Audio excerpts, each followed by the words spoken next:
I wasn't looking for evidence of suppressed technology, but then I found the ordinances. They appeared in municipal archives scattered across 3 continents, tucked between property disputes and sanitation regulations. Nothing marked them as connected, but the language was identical, word for word, as if copied from a single source, issued within months of each other across jurisdictions that had no formal communication infrastructure capable of such coordination. Vienna, March 1801. London, August 1801, Philadelphia, November 1801. St. Petersburg, February 1802. Each ordinance mandated the immediate removal of what they called quote, _0, not pocket watches, not church bells, not the standard clockwork that regulated municipal life, something specific. The phrasing itself was peculiar. Quote 1 wasn't standard legal terminology. Municipal codes from the period used plain language, public wells, market structures, street lamps. But these ordinances reached for technical precision, as if the devices required careful linguistic distinction from ordinary timekeeping instruments. The ordinances never explained what these clocks actually did, only that they needed to be removed. Immediately, I started mapping where these clocks had been installed. Let's examine what existed before the ban. The clocks appeared in major cities across 4 continents between 1783 and 1800. Vienna installed one in 1783, mounted in the central square where merchants gathered for market days. Philadelphia's arrived in 1789, positioned outside the State House, where delegates had drafted the Constitution 2 years earlier. St. Petersburg erected one in 1791 in a plaza overlooking the Neva River. Melbourne, barely a decade old as a settlement, installed one in 1795. Buenos Aires in 1797. Each device stood approximately 12 feet tall, housed in weather-resistant casings of brass and glass, containing mechanisms of staggering complexity. The technical specifications shouldn't exist. Each clock incorporated over 400 precision-cut brass gears, arranged in epicyclic trains that calculated celestial mechanics, not just the time of day. These devices displayed planetary positions for Mercury, Venus, Mars, Jupiter, Saturn, and the Sun and Moon. They tracked lunar phases with sufficient accuracy that maritime captains consulted them for tidal predictions. They calculated solar and lunar eclipses years in advance. Some contained additional displays whose functions remain unclear, dials marked with symbols that don't appear in standard astronomical notation, arranged in patterns that suggest purposes beyond simple timekeeping. The engineering required to produce such devices exceeded what frontier cities should possess. Philadelphia in 1789 was a city of 40,000 people, still rebuilding from British occupation during the Revolution. The clock arrived complete, installed by a crew of 5 men whose names appear once in employment records and never again. No prior work history, no subsequent documentation. They completed the installation in 5 weeks, assembling a mechanism that modern horologists estimate would require 80 person-years of specialized labor to construct from raw materials. Melbourne presents an even starker impossibility. The settlement was founded in 1835. By 1795, somehow, the date is earlier, records show a public astronomical clock operational in the Central District. The city barely had permanent structures. Residents lived in temporary housing, struggled with supply shortages, operated without established trade networks to Europe. Yet they possessed a device requiring master-level clock-making expertise, precision metalworking capabilities, and mathematical knowledge of celestial mechanics that wouldn't be formalized in academic institutions for another generation, 7 years from settlement to this. The materials alone pose questions. The gears required brass alloyed to specific ratios for durability and minimal friction. The display faces used rock crystal lenses ground to optical precision. The bearing surfaces demanded hardened steel manufactured to tolerances measured in thousandths of an inch. These weren't components available through general trade. They required specialized suppliers, quality control systems, and transportation networks capable of delivering fragile precision instruments across oceans without damage. The infrastructure to support such supply chains didn't exist in most of these cities. They were still establishing basic maritime trade routes, still importing fundamental goods like window glass and iron nails. I started checking the design specifications across cities. The patterns repeated with disturbing exactness. The same gear ratios appeared in Vienna and Philadelphia, in St. Petersburg and Buenos Aires. Analysis of surviving fragments from the Vienna clock, conducted by MIT researchers in 2018, revealed gearing that calculated Venus's orbital period accurate to 0.003%. That level of precision required knowledge of planetary motion, not achieved by astronomers until the 1820s and 1830s. The Philadelphia clock contained similar mechanisms. So did the fragments recovered from the St. Petersburg installation, before it vanished into private collections in the 1890s. The devices weren't approximately similar. They were identical in function, proportion, and technical execution, as if manufactured from common templates by craftsmen working from the same instruction sets. This presents a coordination problem. We're told these cities developed independently, that their clocks emerged from local initiatives, that separate workshops arrived at similar solutions through parallel development. But parallel development doesn't produce identical gear ratios. It doesn't result in the same epicyclic configurations appearing in mechanisms separated by 8,000 miles. It doesn't explain why clocks in North America, South America, Europe, and Australia all displayed planetary positions using the same mechanical solutions. The tidal calculations prove even more sophisticated. Several of these clocks incorporated mechanisms that accounted for the moon's varying distance from Earth, its apogee and perigee effects on tidal heights. This requires understanding gravitational theory that Newton had published in Principia in 1687, but the mechanical implementation of these calculations exceeded anything in Newton's work. The clocks performed analog computation of problems that wouldn't be solved mechanically until the development of specialized tide predicting machines in the 1870s. Yet there they were, functioning in public squares decades earlier, consulted by sailors planning departures, by fishermen timing coastal work. Where did the expertise come from? Not just the theoretical knowledge, though that itself poses problems. The mechanical execution. The ability to translate astronomical mathematics into brass gearing. The engineering calculations required for those gear trains. The metallurgical knowledge needed to produce components that wouldn't wear or deform under continuous operation. The optical precision required for the crystal lenses. You don't develop that expertise in cities barely past their founding. You inherit it. Contemporary accounts reveal how these clocks functioned in public life. Newspapers from the period describe crowds gathering to consult the displays. Not casually checking the time, but recording planetary positions, noting tidal predictions, marking eclipse dates. The devices democratized astronomical knowledge that had been restricted to observatories and academic institutions. A farmer could determine optimal planting dates by lunar phase. A merchant could plan shipping schedules around predicted tidal conditions. Anyone literate enough to read the displays gained access to celestial calculations that previously required consulting specialists. Some of these engravings from the period show details that professional horologists find remarkable. The precision of the hand-painted dial faces, the clarity of the astronomical symbols, the craftsmanship of the brass casework. These weren't crude frontier productions. They matched the quality of the finest European clockwork, instruments produced in established workshops with centuries of accumulated technique. Yet they appeared in cities where no such workshops existed, installed by craftsmen who left no trace beyond the single project, operating with accuracy that shouldn't be achievable with the documented tools and methods of the era. The question becomes unavoidable. Who designed devices that required mathematical principles not yet discovered? The construction records reveal their own impossibilities. Employment documentation from the Vienna installation, one of the few that partially survived, lists a master clockmaker named Heinrich Wolff as lead craftsman. The records show him arriving in Vienna in February 1783 with a crew of 4 assistants. They began work in March. The clock was operational by late April. 6 weeks.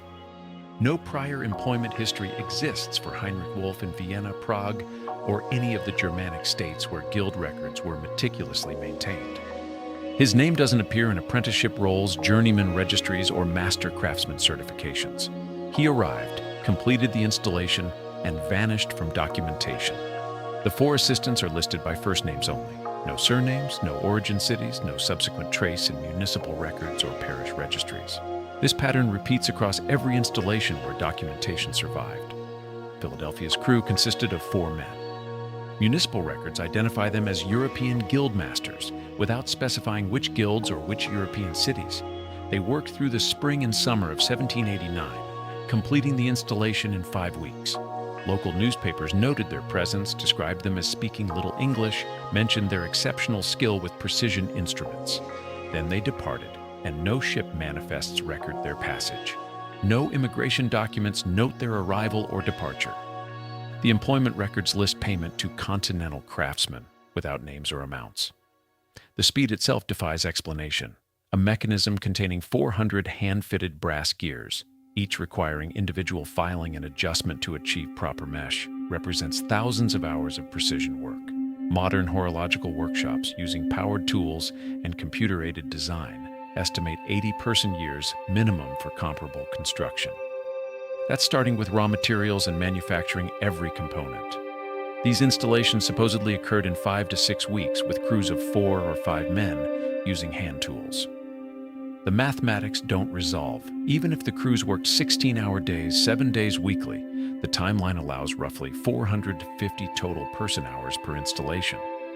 That's insufficient time to unpack, inventory, and position the components, much less perform the precision adjustments required for proper operation. Gear trains calculating planetary motion require clearances measured in thousandths of an inch. A single gear meshing incorrectly produces cascade failures throughout the mechanism. The installation process demands iterative testing, adjustment, retesting. You can't rush that work without introducing errors that would render the calculations useless. Yet the clocks functioned. Contemporary accounts verify their accuracy. Maritime logs from Philadelphia show captains recording tidal predictions from the public clock and finding them reliable for navigation planning. Agricultural almanacs reference the Vienna clock's lunar phase displays as standards for planting schedules.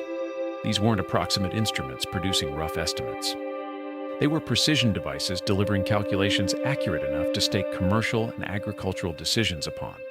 Where did the components originate? The clocks appeared as complete mechanisms, not as locally manufactured assemblies. This suggests centralized production, workshops capable of producing identical complex devices at scale. But no factory records document such production. No patent applications describe the manufacturing techniques. No shipping manifests detail the transportation of large, fragile clockwork mechanisms across oceans.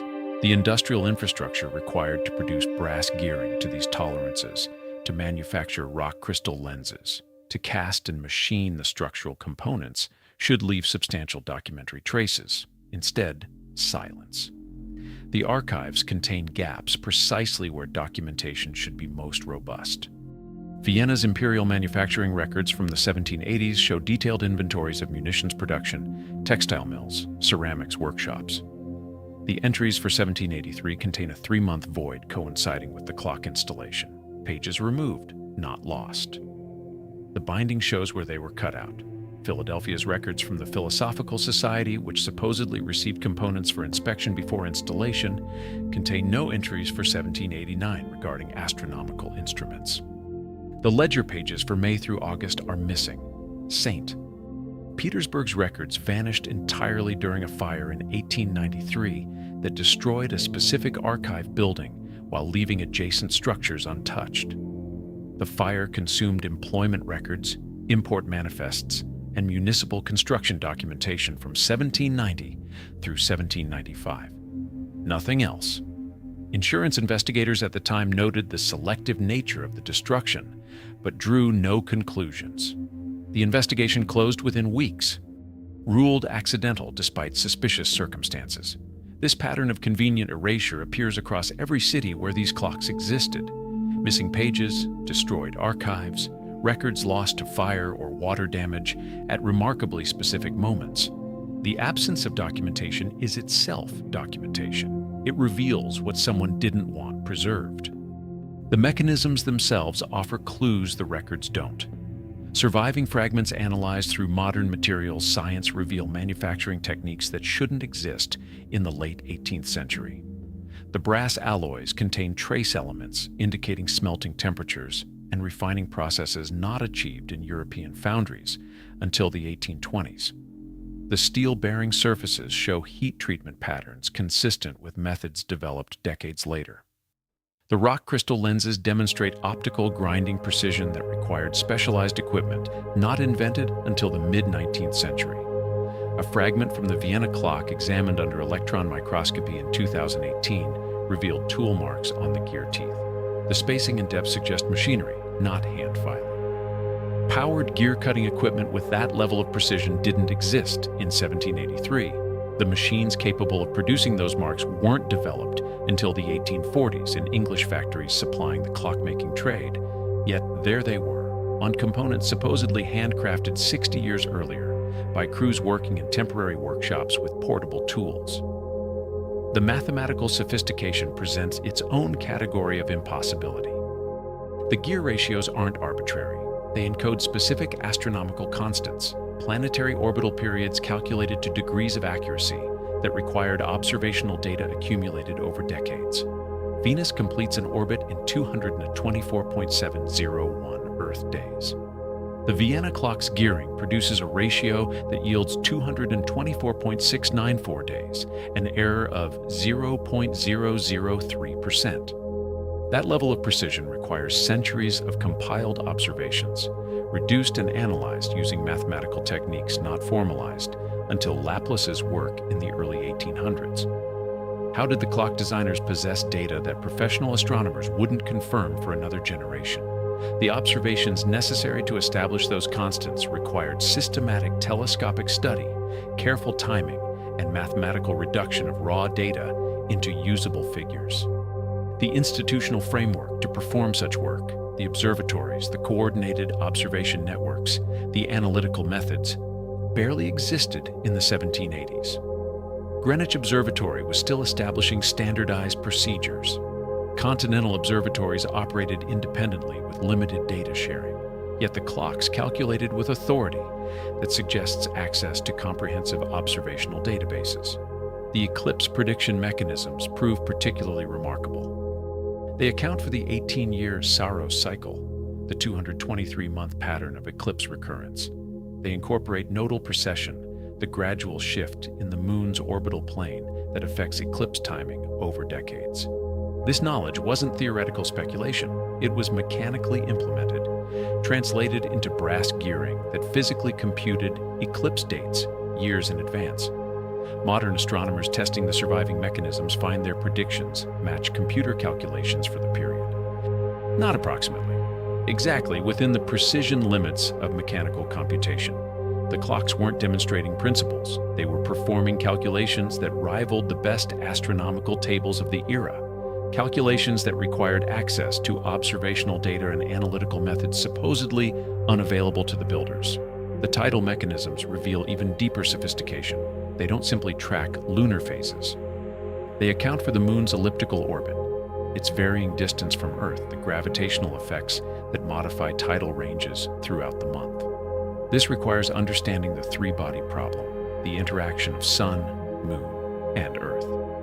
Newton's Principia established the gravitational framework, but the practical calculation of tidal effects from first principles remained beyond 18th century mathematics.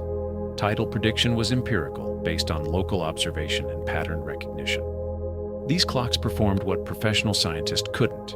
They mechanically computed tidal variations accurate enough for maritime navigation, accounting for factors that wouldn't be fully understood until 19th century developments in celestial mechanics. The mechanisms incorporated epicyclic gearing that modeled lunar distance variations, implemented mathematical solutions to problems that academic institutions were still struggling to formulate properly. The mystery dials add another layer. Several clocks contain displays beyond the standard astronomical functions.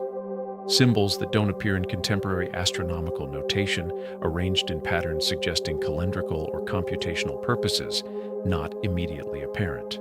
The Vienna clock had a dial marked with characters resembling alchemical symbols, rotating through a 260-day cycle. The Philadelphia clock included a display with 20 symbols arranged around a central pointer, advancing in coordination with planetary positions but not corresponding to any recognized astronomical system.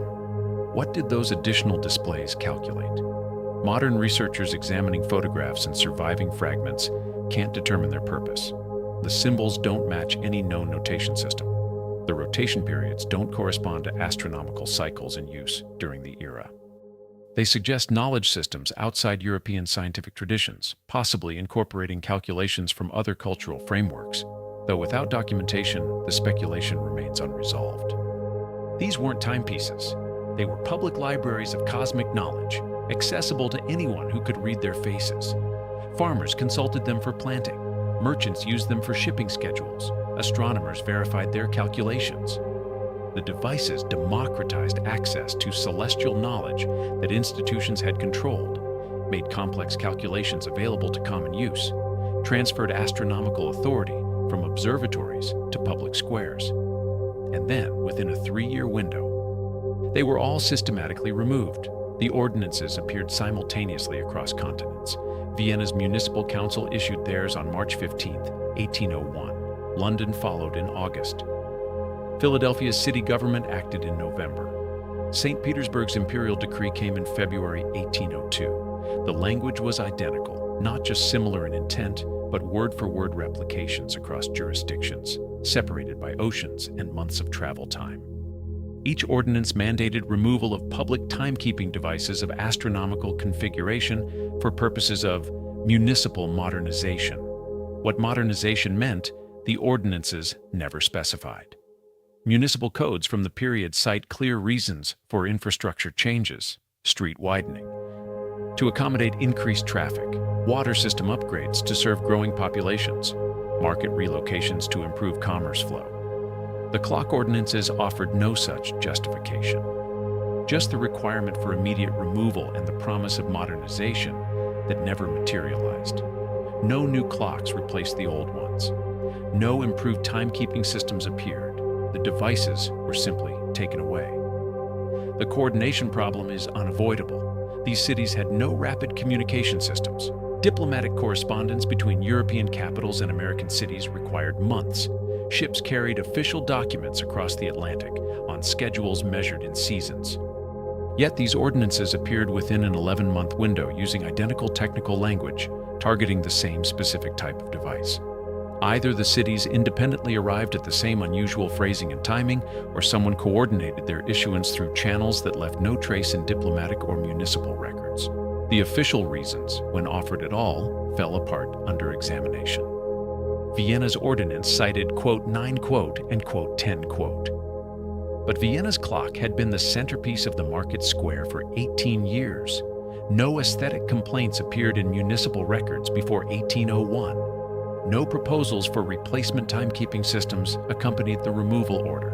The clock was simply declared obsolete and removed. London's ordinance referenced underscore quote underscore 11 underscore without explaining what made astronomical calculation obsolete or what superior system would replace it. Philadelphia invoked quote 12 in their ordinance, suggesting the clock's mechanisms posed hazards. But the device had operated safely since 1789. No accidents were recorded. No maintenance issues appeared in city records.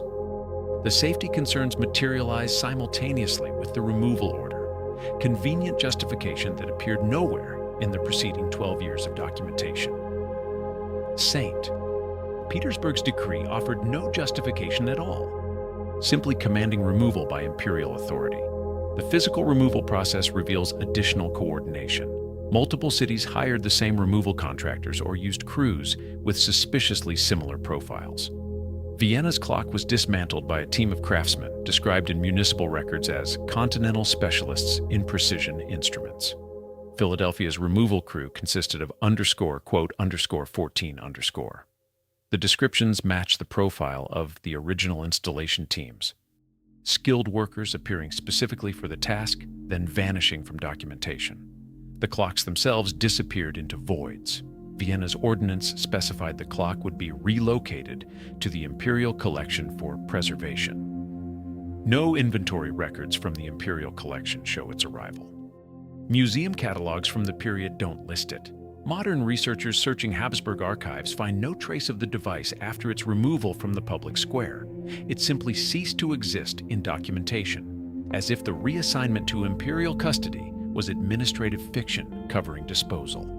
Philadelphia's clock supposedly went to storage at the Philosophical Society, the city's premier scientific institution. The Society's storage inventories from 1802 onward contain no entries for astronomical clockwork. Letters between Society members from the period make no reference to examining or studying the device. It appears in the removal ordinance as a destination, then vanishes from all subsequent records. Inquiries to the modern American Philosophical Society archives produce blank responses. No one knows where the clock went. St. Petersburg's clock met a more direct fate. Imperial records note its removal and _16_ in March 1802. What decommissioning entailed isn't specified. The device doesn't appear in inventories of imperial property, museum collections, or observatory equipment lists. Some evidence suggests it was dismantled immediately, components destroyed rather than preserved. A letter from a St. Petersburg merchant to business associates in Moscow, dated April 1802, mentions seeing brass scrap being loaded onto barges, unusual volumes of precision metalwork heading to foundries for remelting. Not all the clocks vanished completely. Fragments survived in private collections, rescued by individuals who recognized their significance. A gear assembly from the Vienna clock resurfaced in an estate sale in Munich in 1923, purchased by a private collector who understood its astronomical function. Portions of the Philadelphia clock's dial face appeared in an antiquarian's inventory in Boston in 1887, listed without context as ___. Quote _1, 7____. These fragments provided the material that modern researchers analyzed, the evidence that revealed manufacturing impossibilities and mathematical sophistication. But the coordinated removals were thorough. Of the documented installations across 4 continents, not one survived intact. Not one clock remained accessible for public use or scientific study. By 1805, the entire network of public astronomical clocks had been erased from the landscape. Cities that had possessed sophisticated celestial computers reverted to conventional timekeeping, church bells, and simple clock towers that told hours but calculated nothing. Post-1803 public clocks showed striking regression. Cities that built new timepieces after the removals installed conventional mechanisms, simple escapements driving hour hands, no astronomical functions, no tidal calculations, no eclipse predictions. The capability vanished as if the knowledge to produce such devices had evaporated. London installed a new public clock in 1808, a straightforward tower clock with none of its predecessors' sophistication. Philadelphia erected a replacement in 1811, described in newspapers as an improvement, but offering only time of day. Attempts to recreate the astronomical functions failed demonstrably.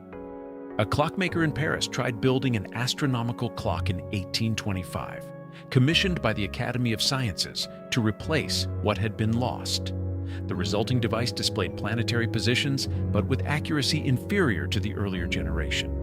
The tidal calculations were approximate, useful for illustration, but unreliable for navigation. The eclipse predictions required manual adjustment based on astronomical tables, defeating the purpose of mechanical computation. The 1825 clock represented a step backward, not progress. The pattern matches capability loss in other domains. Societies advance by building on previous knowledge, refining techniques, improving on what came before. They don't suddenly forget how to achieve what they'd mastered a generation earlier, unless the knowledge was never theirs to begin with. The astronomical clocks represented expertise that couldn't be replicated once the devices were removed, suggesting the cities had possessed them without understanding their construction, operated them without comprehending their principles. What changed in 1801 that required the simultaneous removal of public astronomical computing from cities across the world? I reached out to horological societies, municipal historians, observatory archives. The silence was overwhelming. Not hostility, not defensiveness, just profound disinterest. The Horological Institute in London responded that their records from the period were incomplete, and that reconstruction of early public timepieces fell outside their research priorities. Vienna's city archives acknowledged the ordinance existed, but suggested it reflected routine municipal maintenance, nothing warranting special investigation. The American Philosophical Society confirmed they had no astronomical clock in their collections and had no documentation of ever receiving one. Private collectors holding fragments proved equally uncooperative. Requests to examine components met with vague responses about conservation concerns or ownership disputes. One collector in Munich, possessing gears authenticated as Vienna clock remnants, declined access, citing family privacy. Another in Boston, holding dial face sections, responded that the items were in storage at an undisclosed location. The fragments exist, confirmed through estate records and auction catalogs, but remain perpetually unavailable for scholarly examination. Observatory archives showed suspicious patterns. Records from the late 18th century typically survive in reasonable completeness: institutional correspondence, observation logs, equipment inventories. But documentation from 1795 through 1810 contains consistent gaps. Greenwich Observatory's correspondence files are missing letters from precisely this period. Paris Observatory's equipment acquisition records show entries removed. The gaps aren't random loss from age or neglect. They cluster around the exact years when the astronomical clocks operated and were removed. The official record isn't complete. It's riddled with gaps, convenient omissions, and systematic erasures. Files missing specific pages, archives destroyed in suspiciously targeted fires, documentation that should exist but doesn't, leaving voids precisely where evidence would illuminate these mysteries. The pattern appears across multiple countries, different archival systems, various institutional frameworks. Either an improbable series of coincidental losses occurred, or someone worked systematically to remove evidence of what these clocks were and why they disappeared. But the ordinances remain. The fragments persist in private collections. Photographs of the devices exist in estate papers and historical societies. The evidence survived despite apparent efforts to erase it. The question isn't whether evidence exists, it's whether we're permitted to examine it honestly. Let me be precise about what we're examining here. Between 1783 and 1800, cities across 4 continents constructed public astronomical clocks using identical design principles, advanced mechanical computation systems, and precision manufacturing techniques exceeding documented capabilities of the era. The devices appeared in locations lacking the educational infrastructure, industrial capacity, and skilled workforce such projects required. Construction and installation occurred in timelines that defy reasonable explanation, completed by craftsmen who vanished from historical record immediately after finishing their work. The clocks performed calculations requiring mathematical knowledge not yet formalized, displayed planetary positions with accuracy not achieved by professional astronomers until decades later, and computed tidal predictions using gravitational principles not mechanically implemented until the 1870s. The devices incorporated manufacturing techniques not invented until the mid-19th century, materials processed using methods not developed until the 1820s, and tool marks suggesting powered machinery that didn't exist when the components were supposedly made. Then, within a 3-year window, identical ordinances appeared across continents demanding immediate removal of these specific devices. The coordination occurred without documented communication between jurisdictions. The removals were thorough, systematic, and resulted in the complete disappearance of every installation. Attempts to recreate the capabilities failed, producing inferior devices that demonstrated the loss of knowledge rather than its advancement. And precisely where documentation should illuminate these impossibilities, we find erasure, archives destroyed, records missing, fragments hidden in private collections beyond scholarly access. The conventional explanation requires us to believe that multiple cities independently prioritized astronomical clocks, despite lacking resources, expertise, or practical justification.